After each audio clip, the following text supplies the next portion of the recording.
Hey guys, it's Drew from These Guys Uncensored, and I just watched Spider-Man: Homecoming, kind of a new series to me into this Marvel adventure, and it was enjoyable. I really liked it. I kind of liked how they skipped the Bat story. I've seen all the Spider-Man movies previous to this, even though they weren't really the tie into the Marvel part.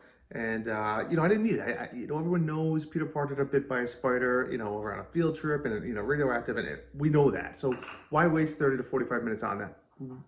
Glad they did that.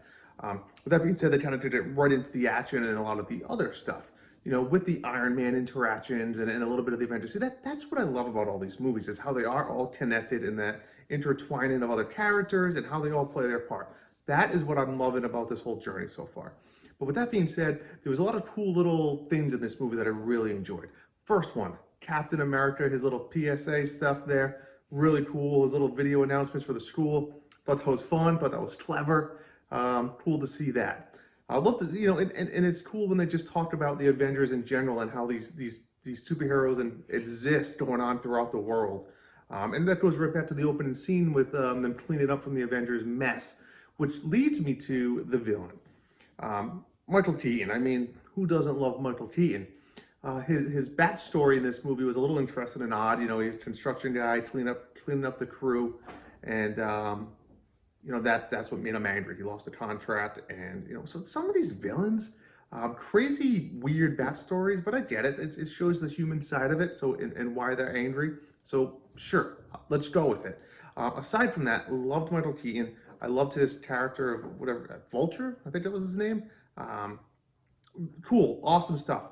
I mean, stealing from the Avengers, probably not the smartest thing he could have done, but it's okay. I mean, it didn't work out for him, did it?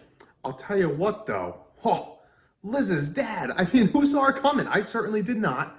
Me and my wife, we've taught a few of the other stuff in the other films, some of the little twists, but this one did not see it coming. Awesome play there. What a cool scene when he's in the kitchen waiting for her to come out to go to the dance, and awkward, awesome, loved it. So cool thing to see there. A lot of cool action scenes with everything from the Washington Monument over to on the Avengers airplane, stuff like that. One thing I didn't really understand was towards the end, that the big type of battle scene when Spider-Man did not have his suit.